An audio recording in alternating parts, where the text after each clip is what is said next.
which is one of the 5 work streams. We have the other work streams are measurement, client insights, the application lab, and the portal. On behalf of I2I, I'd like to welcome you to the optimization of the power of geospatial data for financial inclusion webinar. This webinar is a continuation of the platform in which our geospatial data for financial inclusion community of practice share experiences. It has typically been a closed conversation between the core members of our GIS for FI COP membership, but we've recently had interests to open up the conversation to a wider audience and stakeholders. However, what that would mean is that we all can talk at the same time. So I appreciate the fact that you guys are muted. And if you have any questions, please use the chat box as we start the webinar. With that said, I'd like to introduce our first presenter, Tom Bird. Tom Bird is a manager of statistics development at flowminder.org, which is a non-for-profit organization. Flowminder creates operational data for governments and intergovernment organizations and NGOs. Tom's team works with mobile network operators' data, satellite and household survey data to inform decision-making that impacts human development. Tom will be presenting some work that looks at the overlay of nationally representative data on population demographic and density against location of agents to inform mobile network operators and agent aggregators to develop digital financial services in rural areas. I also believe that the data is Tanzania specific, but I'll let Tom begin his presentation and get into more details about this. Thank you. Tom. Hi, can you hear me? Yes, I can. You can just share your screen now. Okay. I am now sharing my screen. Thanks for the introduction. And like Damola said, we are, there we go. Is that come through okay? Yes, it does. Okay, great. Like Damola said, I'm from the Flowminder Foundation and the World Pop Project at the University of Southampton. And with me, I have Xavier Vollenweider from the Flowminder Foundation and Veronique Lefebvre, data scientist from Flowminder as well. And before we get started, I'll just give us a brief introduction to the Flowminder Foundation and World Pop. We are a non-profit foundation working with data providers, government agencies to create operationally relevant data for the support of vulnerable populations and sustainable development. And we work with organizations such as the Gates Foundation, the UNFPA, and a number of other organizations from around the world. And we're best known probably for our work with call data records, in which we take mobile phone operator data and apply them in development and humanitarian contexts, such as the spread of disease in Haiti and Africa, and also the displacement of populations in Nepal. The World Pop Project is a academic research project out of the University of Southampton, and our primary focus at World Pop is to provide a demographic evidence base in support of development, and again, trying to allow governments and agencies to get better information about the distribution of vulnerable populations. So we create population density layers at 100-meter resolution throughout low and middle income countries, and also look at population characteristics such as poverty, literacy, and population dynamics.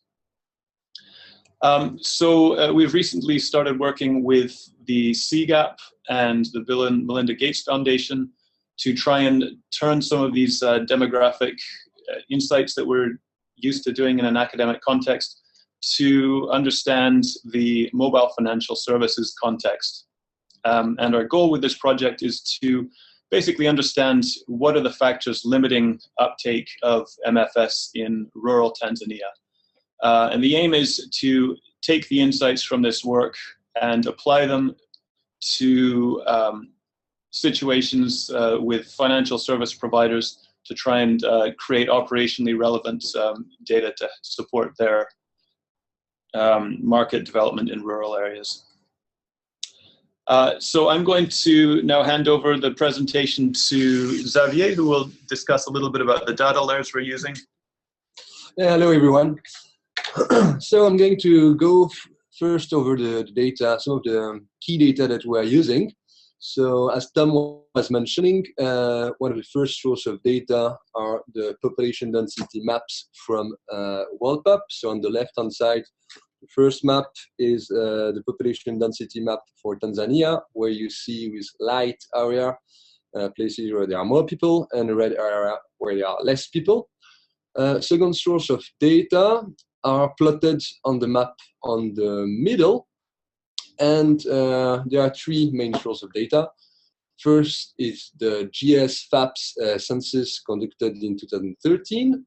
There are 45,000 mobile money agents being surveyed with information on their transaction level and their GPS coordinate. Second source of data, still on the supply side, is the Agent Accelerator survey from 2013 as well. Only 2,052 respondents, but much more granular data in terms of the characteristic of these agents, and as well geolocated. And lastly, and this time on the demand side, the Financial Inclusion Inside survey, 3,000 respondents, and a lot of information on the characteristic of the user, be it their financial literacy or their digital literacy, as well as their use of mobile money. So here's just like a quick market outlook on Tanzania, just to recap on the landscape of digital financial services in 2013. So at the time, you see that there was a lot of market concentration in most parts of the country. This is the left-hand side map with darker shade area regions where there is more market power. And this is places where Vodacom was the dominant market player. And lighter area, places where you have more competition. At the time, Tigo and Airtel were on the market as well. Where are most transactions done in 2013? As we see here, the area around Dar es Salaam, where you have the blue, this is where most transactions were done. The rest of the country was still kind of marginal. You had the region northwest up there, which is green, this is Mwanza, and the region yellow, this is Arusha, which still accounted for part of the transaction, but most were done in Dar es Salaam. And then you had these two regions, Mwanza and Arusha, which are big urban centers. The rest of the area of the country was kind of marginal. Just last note on the data. Here we are mostly focusing on 2013 data. The aim is really to understand what drive uptake, what drive transaction. And based on this insight, we aim at gaining access and using much more recent data. Now over to Veronique, my colleague. Hi. Hello, everyone. So this somewhat complicated slide is the conceptual framework that we built to try and understand the system we're working on. That is the usage of mobile money services in Tanzania and the agent profitability. So what this shows is the web of expected dependencies between the main variable of our system. So at the bottom in red, you see we have two nodes, one for mobile money usage and one for agent profitability. And so what you can see from the graph is that we expect agent profitability to be influenced by the agent's location and how urban this location is, but also by the agent skills and knowledge. On the demand side, we expect that the usage of mobile money services will depend on people income and on people knowledge. So really, these are our expected relationships between these main variables, and these are the relationships that we investigate in our analysis. So we started by looking at the impact of urban-rural gradients. So we split Tanzania in different categories, cities, towns, villages, then villages that are connected to main cities and towns, and villages that are close to roads, then roadside areas, and rural areas. So then using the FAPS survey, so the census, sorry, of all mobile money agents in 2013, we're going to look at the number of transactions in all of these different areas. So the next slide shows, this slide shows a zoom on the Dar es Salaam area, so you can see the different categories, the villages that are along the roads, the towns in orange, and the cities in red. So for all these categories, we had a look at the number of transactions per agent for the three main operators. So again, that's 2013 data. And what you can see from these slides is that we didn't actually find a big effect of the urban-rural gradients on the number of transactions made per agent. So the median, the red line in all these box plots is similar across all these settings, urban-rural settings, and similar for all operators except maybe Tigo, where agents might have made more transactions in city settings. So then still to investigate the profitability of agents and the number of transactions per agents, we had a look at how this varies with the number of people around an agent and the number of other agents around an agent that is in a 5 kilometer zone around the agent, which we can say is a catchment area.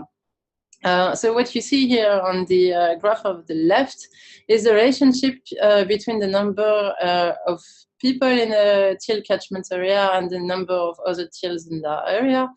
And so it's a very determined relationship. It's roughly 100 persons per till. So we don't know if whether this was some operators told us that they have a target indeed of 100 persons per till, but we don't know if this was a passive or an active strategy, but it's nonetheless a very marked relationship between the number of people and the number of tills in an area. But so then what we looked at again is the number of transactions per agents depending on these two variables: number of people in catchment area and number of other tills in the catchment area.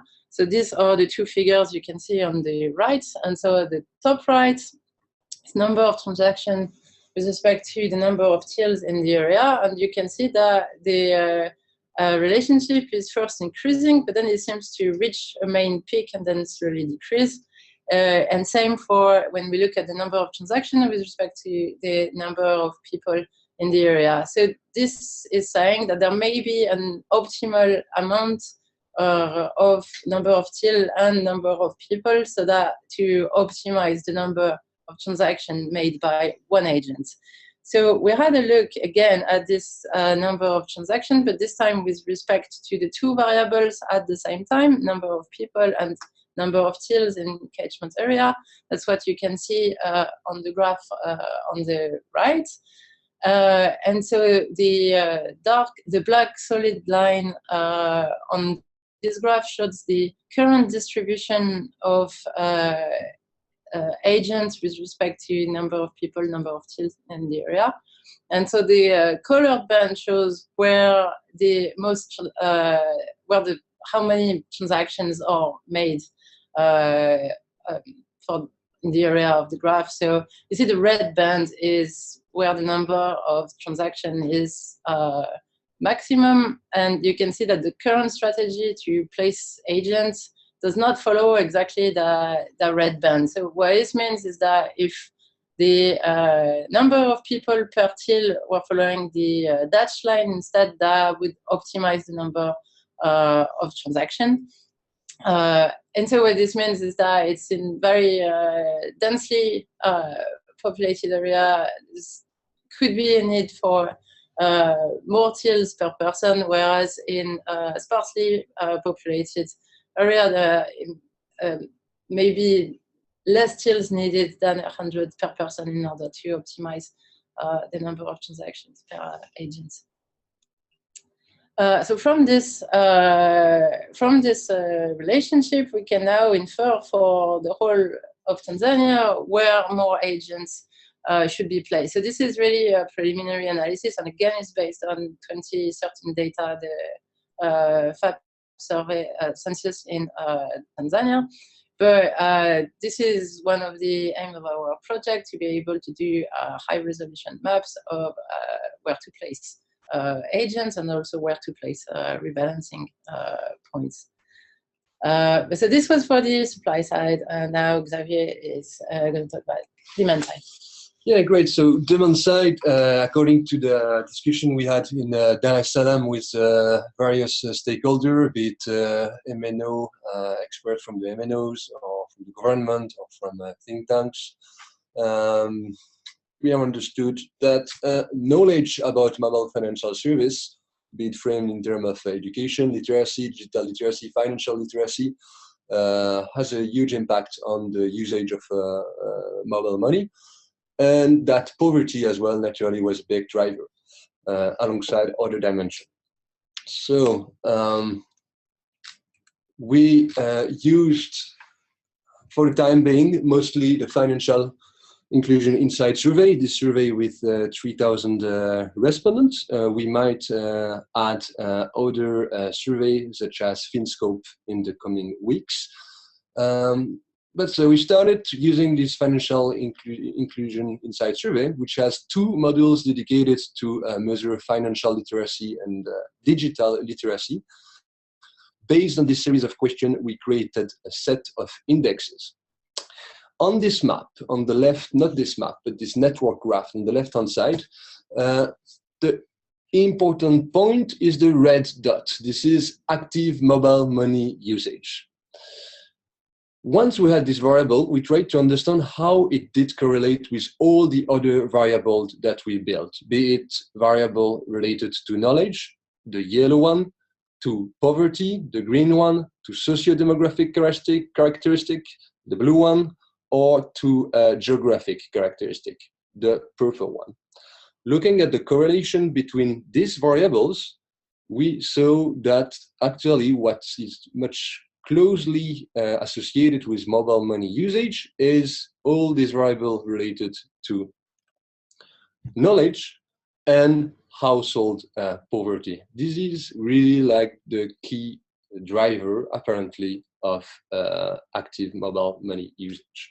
Interestingly, all the geographic characteristics, the purple one on the left, such as distance to mobile money agents, mobile phone coverage, being located in a remote area, being located in high altitude, etc., mostly act on active mobile money usage via contextual poverty. Contextual poverty being here measured with World Pop poverty map. And then you have the socio-demographic characteristic, which appears to be mostly kind of peripheral variable. This informed the choice of our variable in order to construct a model of expected active mobile money usage. So what we did is that we used the data from the financial inclusion survey, added a bunch of geographic covariates, created these digital and literacy indexes, and then run a model in order to predict what is the probability of being an active mobile money usage. In terms of the importance of each variable, this is plotted on the right-hand side, and here 100 is the maximum. So naturally, owning a SIM is the most important variable in terms of predicting who is going to be an active mobile money user. Then the next variable all relates to digital literacy, knowledge in general about money, about mobile financial services, and poverty. So exactly what we expected based on our conversation in Dar es Salaam with mobile financial services experts. On the left-hand side now, you see the result of the model. And here, the sign, as expected, of the coefficients show that if you are aware of mobile money services, you have a higher chance of being an active mobile money usage. And all the sign of this coefficient showed up the way we're expecting to get them. The good news now is that we have a kind of quantification of the size of each of these effects, and that we're going to be able to use them at a later stage in a model to better understand in an area where there is no or low mobile money usage, what is the cause? Is it low level of digital or financial literacy? Or is it factors which affect more the supply, such as distance to rebalancing point, which are too big so that there is no mobile money agent. So that's really the goal of the analysis. And here what we wanted to do with this first step is just to understand and start quantifying the key factor behind active mobile money usage. We also created some preliminary maps of digital literacy with regression kriging and expected active usage. So on the left-hand side, the first map is the predicted level of digital literacy. The green area shows maximum digital literacy, and red area minimum digital literacy. Just in terms of the definition of digital literacy, this is simply the ease and the ability to use your mobile phone and follow voice or text menu, which are everywhere when it comes to using mobile money. And the second map is a map of uncertainty, just to qualify this result and just to tell, for instance, that in the middle of the country, or here where we are in the middle of natural reserve, there is no household, so we can't say much. I mean, that's just like places where it's not really interesting to look in terms of digital literacy naturally. This type of maps could be used to target and tailor customer education campaign in order to increase digital literacy and increase active usage of a mobile phone. Expected active usage of mobile money is the next set of maps. So the first map, again, is predicted level, and the second map is the uncertainty.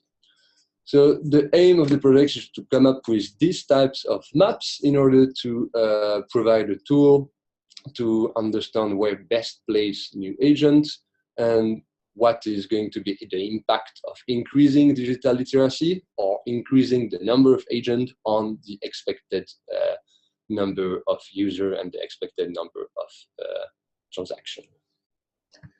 Right, and I'll just wrap up by saying that we were surprised that the differences between urban and rural agents was not as big as expected. And this suggests that there's possibly a threshold of profitability for agents to remain in business. And as well, there was a useful interaction between population density and till density, which we hope to explore further to suggest strategies for exploring rural areas. And we're looking forward in our next steps to refining our models to better understand the system, but also combining these supply and demand sides incorporating infrastructure data such as schools and health facilities, such as in this map on the right, and then looking at how to turn these insights into operationally relevant data for mobile financial service providers. And on that, I will get out of my presentation and stop sharing my screen. Thank you, Thomas. Okay, I hope we didn't go over too much. Are we doing questions now, or are you going to hand on to Irma? Well, I have a question here because we don't really have that many questions anyway. Okay. So I have a question from Grant Robinson, who is the head of the data quality team at I2I. So his question is that in your model, the R square is quite low. So he wants to know which important variables do you think are missing from the model? Did you want to point to a particular slide? I guess I'll take here. Yeah. He says prediction slide. Yeah. Do you want me to go over it? Or? Yeah, go for it. Sure. So this is like a model at the individual level. So there's like 3,000 households there. Naturally, if you take instead of the individual level that you aggregate at the survey cluster level, for instance, we have approximately 300 cluster being surveyed in the FI, then the R square increase much up to 66%, I think. So we will try to increase the fit. I'm not sure we're going to go much above this at the individual level, but when we go at the cluster level, and this is the type of analysis that is going to be used to create the map, then the R square and the predictive power of the model improve greatly. Okay, another quick question is how do you define active account, mobile money account usage?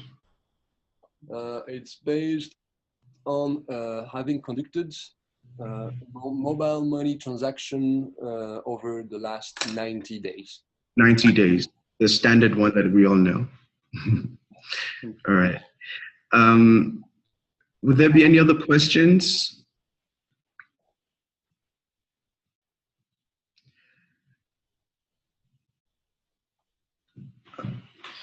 Well, on that note, I think we can move to the second presentation then. I'd like to introduce Irma Grondlin, who's the director of Yakini Consulting.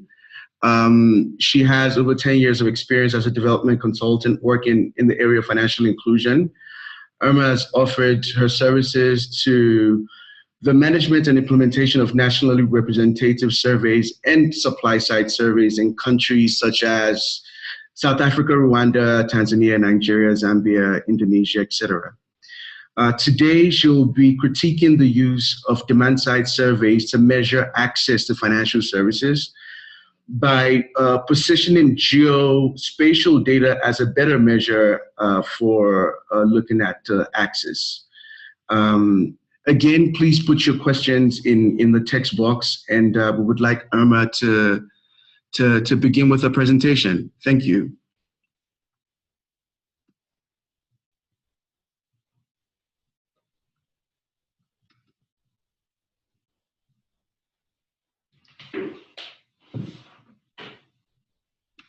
Irma?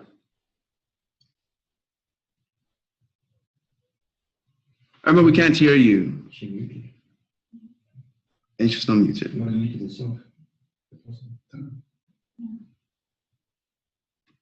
No, she's not muted. She's not talking.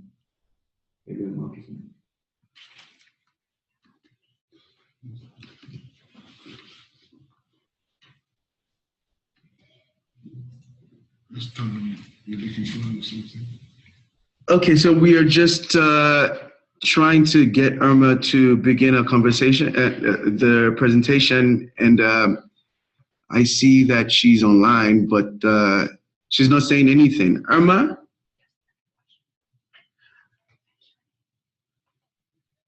Okay, while Irma is trying to get a presentation started, we have another question for Tom and his team. So the question is, how large a sample of users would you require to enable the kind of detailed analysis that you just sort of presented to us, for instance, bank usage?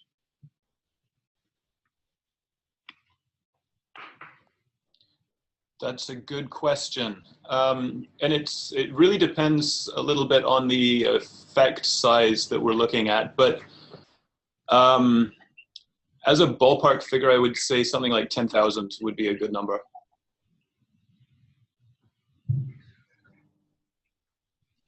Okay. Irma, we can't hear you at all. And you're not muted.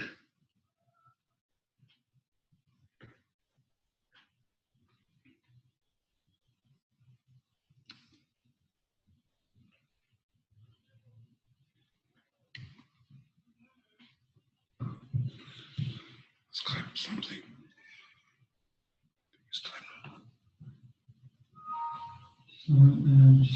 She is on. She's off landscape. On my scope, yeah.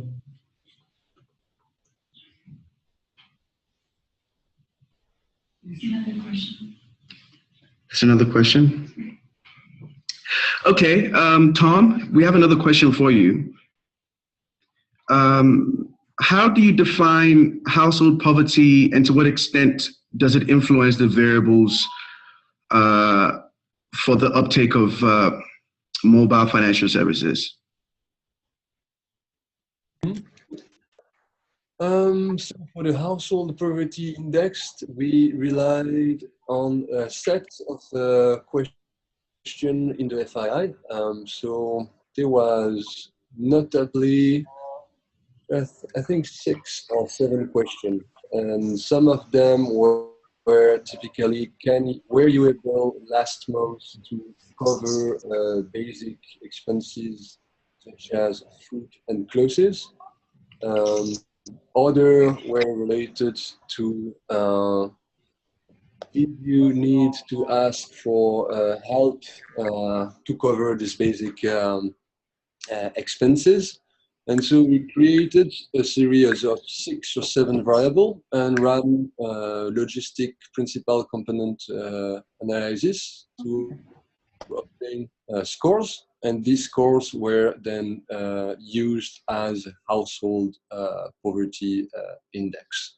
We do also have some other data, notably the progress out of poverty index directly in the FII, but as I didn't have the exact way of how it was computed, I was feeling kind of more comfortable in creating a node index based on a set of questions easily identifiable.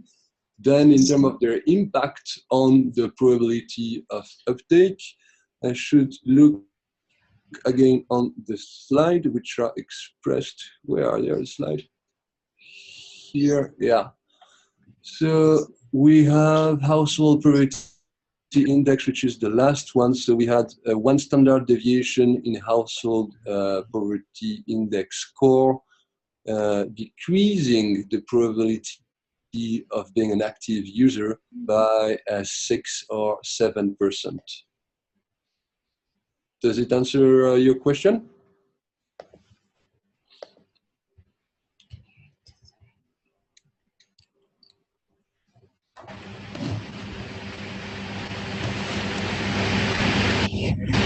I will add in the final report, we will try to get figures. Hello?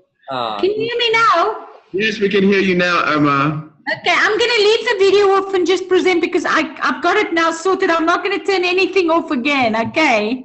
Go for it. Thank you. Just let me know when you guys are ready. I'll go on.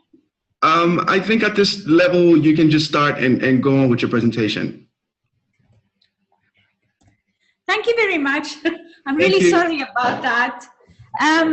So basically, I'm not going to do any fancy presentation. what we did in FSDZ, we basically just looked at access and proximity to institutions, to formal financial institutions. So basically what we did, we tried to look at the demand side data. So our FinScope data, where we had approximately 8,500 interviews, and then we also overlaid the GIS data, which we did a full census of all formal financial institutions last year, end of last year, and it was the same year as we did FinScope. So all the data is 2015 data. We did a full census of all formal financial institutions as well as some informal institutions.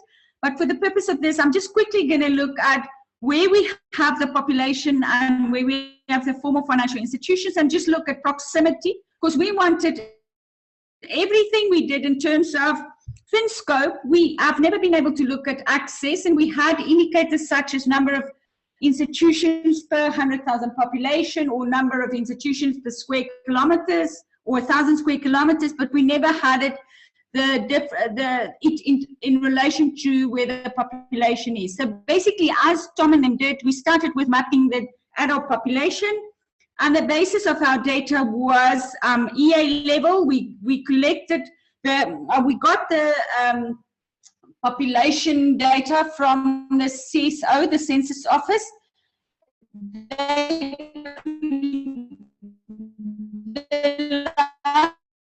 The survey they did was 2010, and basically what they did gave adults per EA for the country, and we took the mid-year figures for 2015. So one of the things that we realized when we mapped the population is the peculiar way of the distribution of the population in Zambia, because 78% of the country has a density of less than 10 adults per square kilometer. And you will, for us, the first thing that we realize, if we look at this map, sort of the light green, the light yellow areas is where we don't have, there's no business case for a bank or any formal institution to put a really bricks and mortar in those areas and to build, whether it's a bank branch or whatever. Really, there's no business case to take the formal institutions there. And that's 78% of the country. Then, if you look at this slightly more darker areas, 21% of the country is the population is slightly higher, so 10 to 1,000 adults per square kilometers.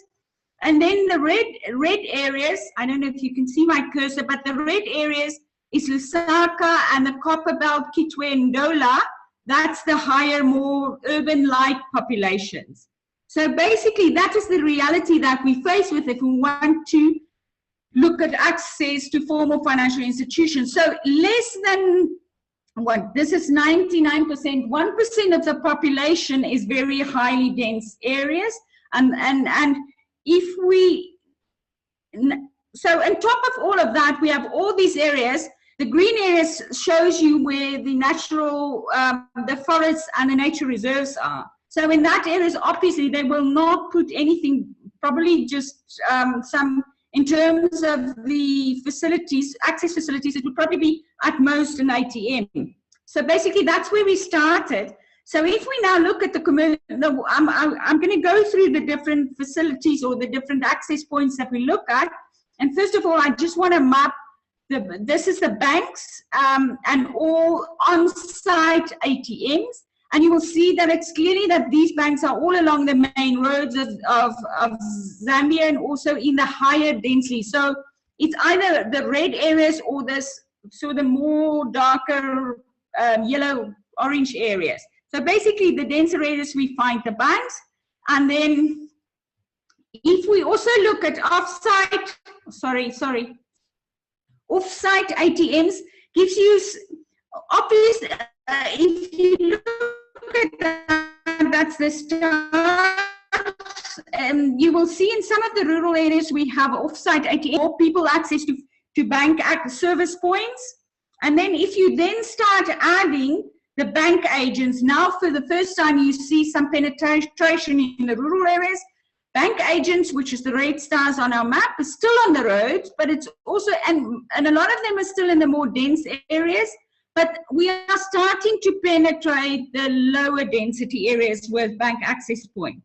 So we took all of this and we started with our analysis, and we saw 36% of adults in Zambia and most countries, we use 5 kilometers as a sort of a buffer around a point, as an area of, well, I don't want to say easy access, but we feel that in Zambia, 5 kilometers is used as the area where people could reach it, reach a point within, say, 30 minutes, even if they are walking. You know, so we've used 5 kilometers as a cutoff point. So we calculated that 36% are within 5 kilometers of a bank branch or an ATM of a bank. And then if you add the bank agents, which we saw was now slightly moving into the more less dense areas, we see that it makes a very insignificant difference in terms of access. It pushes out access to 39%. So basically with 3%, because of the areas in which they are now located, it's not so much more, there's still very low population density. So even if they go into those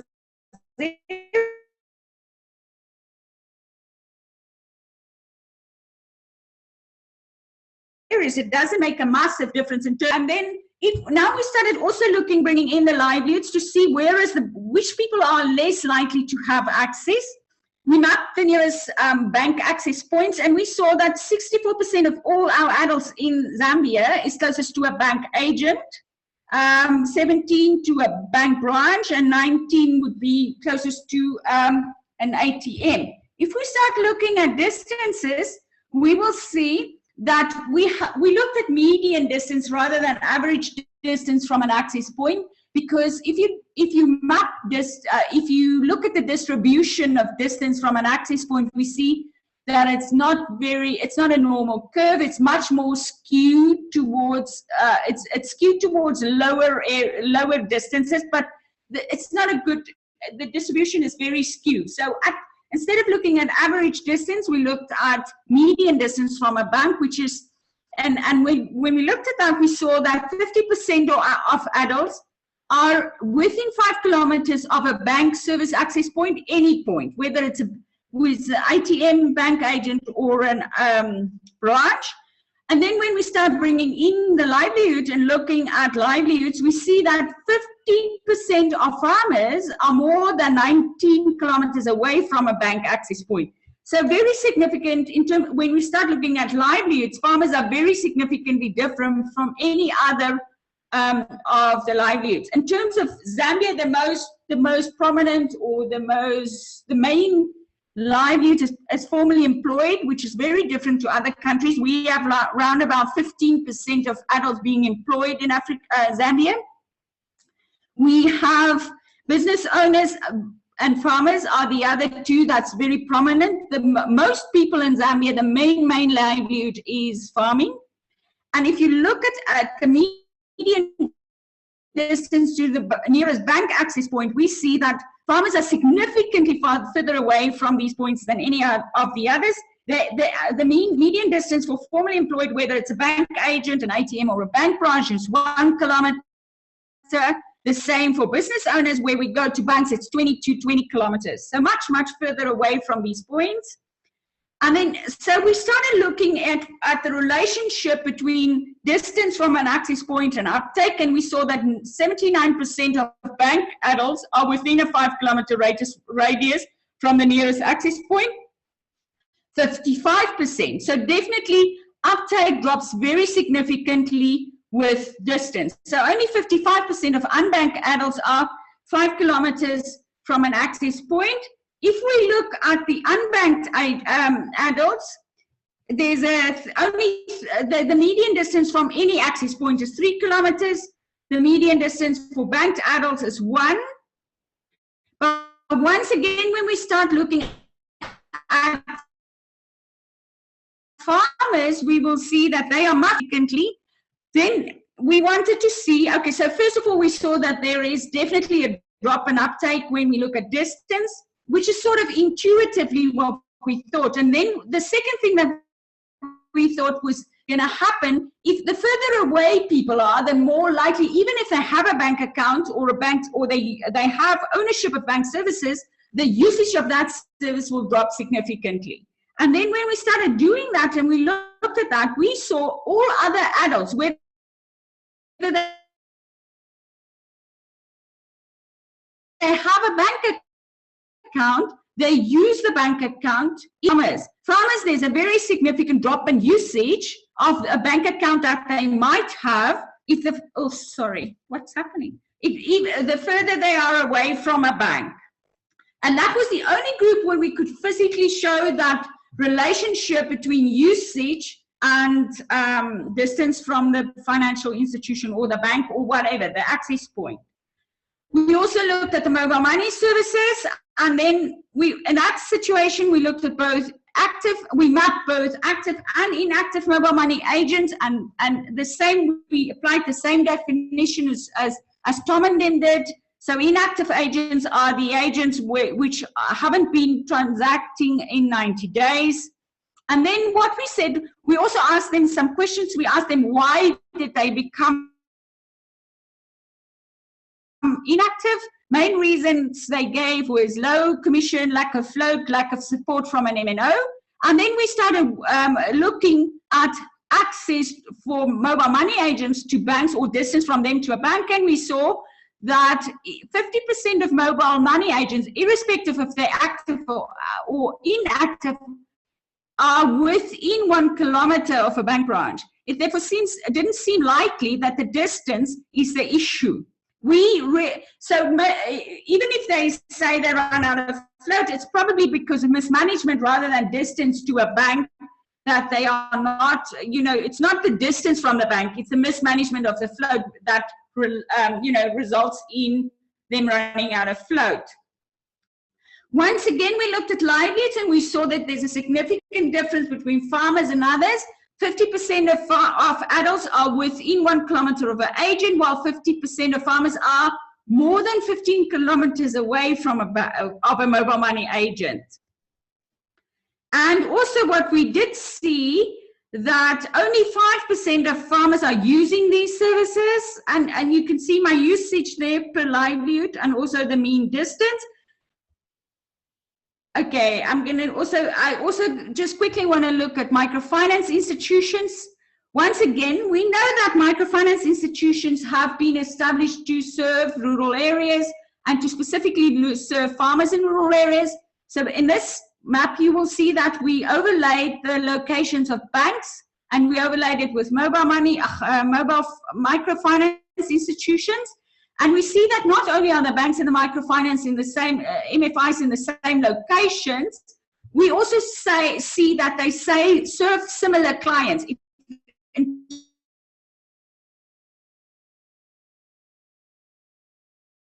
terms of livelihoods,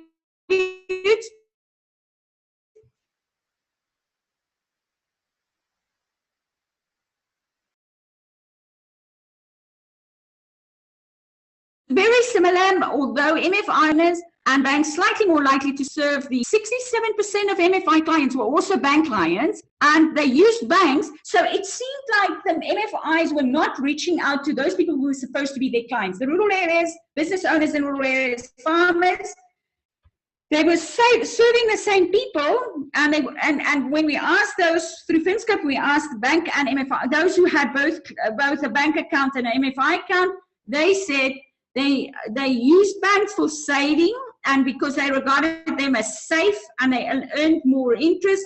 The employed guys had to put their salaries in the banks, and the main reason why they use MFIs is to access credit. They can't access credit through the bank, so they access it through the MFI. So it doesn't seem, more than the credit, these guys are not really getting the service they needed from the MFIs.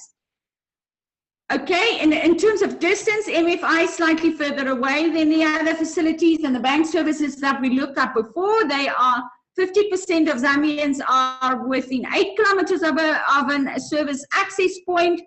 It does seem that it's those who are not using MFI seems to be slightly further away than the ones who are using it.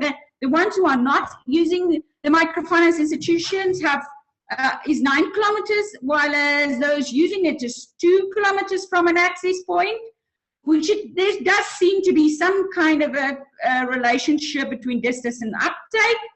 And then once again, if we look at our farmers, MFIs are supposed to serve the farmers, and we see definitely there's a significant difference in terms of access, because farmers are median distance from an access point is 46, business owners 4 kilometers from an access point. But I think there is a need for farmers to use microfinance, so we are making the case that they are not where they are needed, because if you look at the percentage farmers served by microfinance institutions, it's 2.5, even though they're 46 kilometers away from it. The business owners within 4 kilometers are only 0.6 using those services. I think, and just in terms of time, to try and save time, just in terms of money transfer services, we looked at MoneyGram in Western Union, Forex's, Post Office, and commercial banks as money transfer points, where people could transfer money. And we see that those are, it is only when we start using the MMIs that we penetrate into the rural areas. If we look at the distances, we will see that there's no real significant differences in terms of these facilities, in terms of the access. It is only 50% of all, it's not really, so what I'm saying is farmers or those, there's no significant difference in terms of livelihoods, in terms of their access to, or proximity to these points. 50% of all adults is within 3 kilometers of a facility where they can transfer money. I don't know what's happening. My thing is jumping up and down. But one of the things that we did say when we look,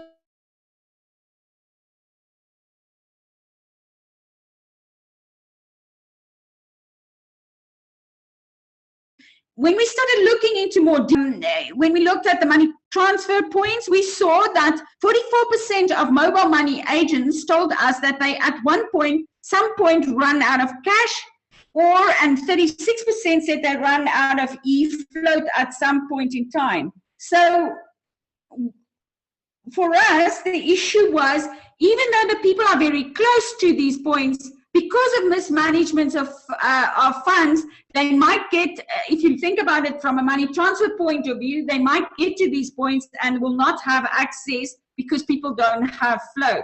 And once again, I think this relates, because there was not an issue of distance, it relates to mismanagement of float.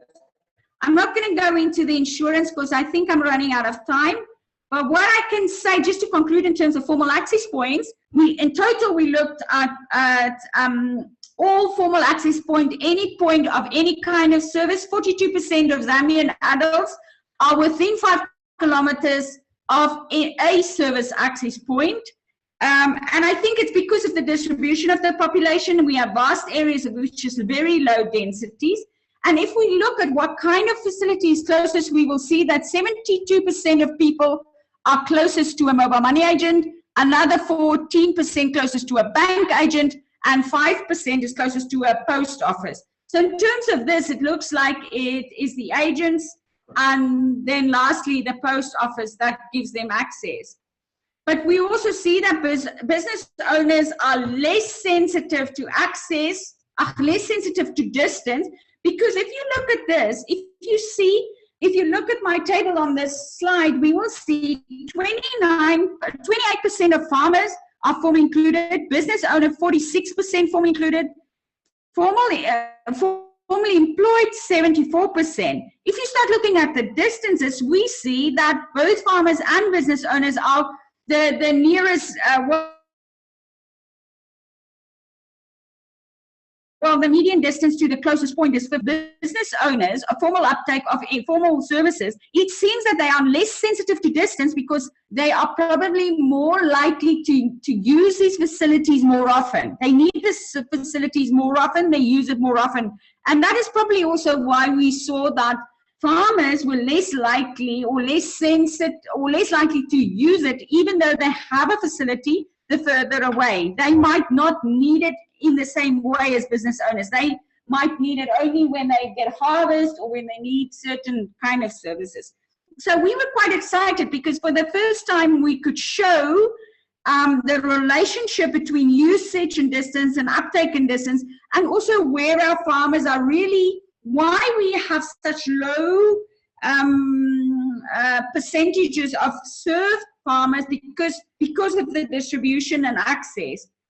Then what we did was, I just want to sort of conclude with one thing that I thought was quite exciting. When we mapped the formal financial institutions, we also mapped potential access point for farmers. So we mapped markets and input providers as well to see where they are in terms of their proximity to farmers. So basically,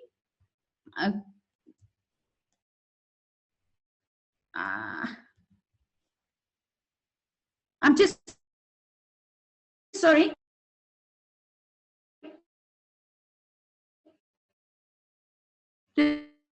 This is the distribution of input providers and farmers.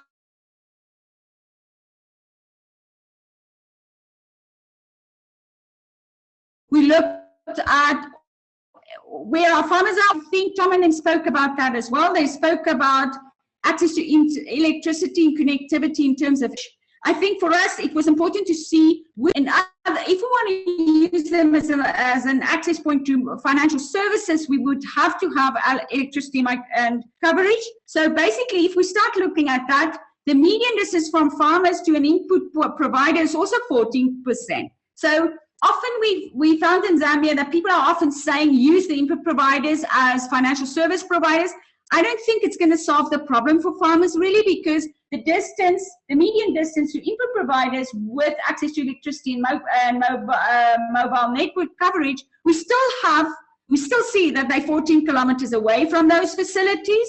And if you look at those who are not formally included, it's 15 kilometers. So still, I don't think that input providers provides us with, especially if you look at those who haven't got services at all, then it's still 15 kilometers away. So not much closer to a farm. It's not closer, doesn't differ from mobile money agents anyway. So it doesn't look like input providers are giving us opportunity for new or for increasing financial inclusion amongst farmers, just based on a proximity point of view. And also, if you then look at the agriculture markets, we also mapped the agriculture markets, and we saw 50% of our farmers are within 13 kilometers of an agriculture market. But if we then start looking at farmers who are not formally served and their access to these markets, we see that the markets, when we map them, 40% of these markets already had mobile money agent, 11% of bank agents, and 5% of mobile MFIs.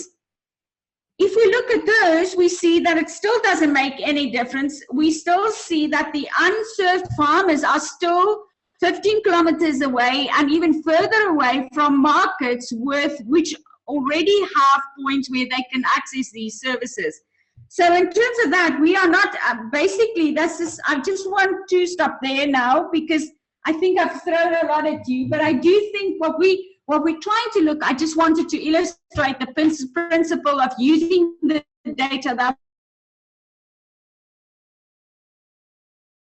we've gotten the GIS to really looking specifically at the farmers, because this is where we want to push increased access. And at this point, what we have come to the conclusion that everybody's been saying, use the markets, use the input providers. In terms of the findings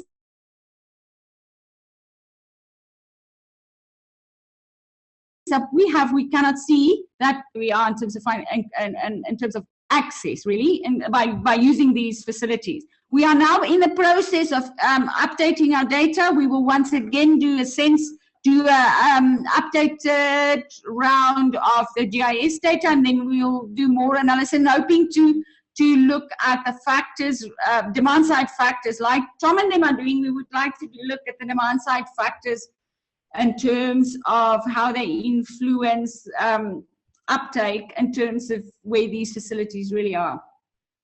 Thank you. That's basically what I've got my stood. Thank you, Irma. Thank you so much, Irma. I really appreciate the way you've glided through your presentation. So we're just going to take 2 questions for you, and then we will wrap it up. Are you back? Can you hear me? Maybe. Hello, Irma? You back? Irma? Yeah? So Can you hear me? there are a couple of questions, and I just want to ask them. Yeah? Okay, so there's a question about whether it is possible to forecast the banked rate if additional access points are added. And the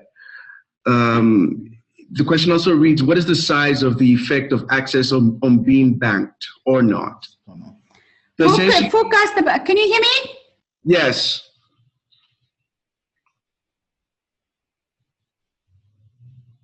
Hello? Can you hear me? Yeah. At this point, as I said, we are just at the point of where we mapped it and we looked at distance, really just looked at proximity. For us to be doing forecasting and looking at that, we will have to bring in other factors, and we can't just look at that in isolation. One of the big things we've seen, if you just look at the last few slides, there's a very significant relationship. Farmers don't only have access to financial services, they also don't have access to markets.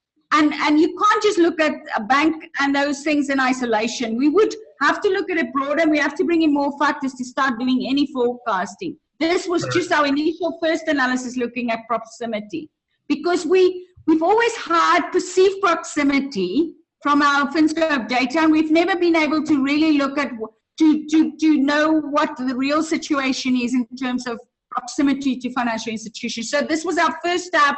It's just, well, I've got some more, and I've got a lot more, but this was just the first look at proximity, and now we'll bring in the other analysis. So I'm not, yeah. Okay, so the other question here is that it reads, are we sure the 2.5% of farmers who use the service are the same farmers experiencing the 46 kilometers median distance? No. Median distance is not the same. I say that we have 2.5% of population of farmers using MFIs, right? But in general, all farmers, 50% of all farmers are further away than 46 kilometers from a facility. I can specifically look at that 2.5. They're definitely closer. As I said, the closer they are, the farmers those who are closer to a facility are more likely to use. So if I look at the 2.5%, the distance will not be 46. Definitely not. It will be much closer. But what I'm saying in general, 50% of our farmers are further, almost 50 kilometers from an MFI. MFIs are supposed to serve them. Great, Emma. And then a final question. Emma? Yeah? A final question, and then we wrap it up. So is there any private sector provider that would be making use of this kind of analysis? So the Geraldine from FSD Kenya would like to know what would they be planning to do with it if you have any provider that you're working with this kind of... We are trying to update our data specifically for the informal points, and because we mapped informal lenders, savings groups, and we also mapped and all the agents. Our agent data is outdated very quickly, so we are now going to have a next round of updating the agent data, the informal point data. And in this process, we are now working with one of the biggest input providers in Zambia. They're going to work with us. They're going to pay this for the update of the survey. And they are, because of the findings we've still had up to now, the findings that we have shown them, They are very excited about the data. They want to use the data, and they are going to pay for part of the funding. They're going to partly fund the update of our data, the GIS data now. And yes, we're working with them to use the data to provide the farmers with better access. Okay, thank you, Irma. Thank you everyone for joining our webinar. I think we have a page. You would be able to see our contact details on your screen right now, and we encourage you to send whatever questions that you have relating to the two presentations, and we would engage you outside at this platform to carry the conversation further. I would like to say thank you to the two presenters again, and thank you to everyone that participated in it. Thank you for spending a little bit of extra time, even though we were meant to end at 4, and we really appreciate the questions as well. So we would be getting in touch with you in terms of the next steps and the next webinar, and we hope that you join us for the next one. Thank you very much.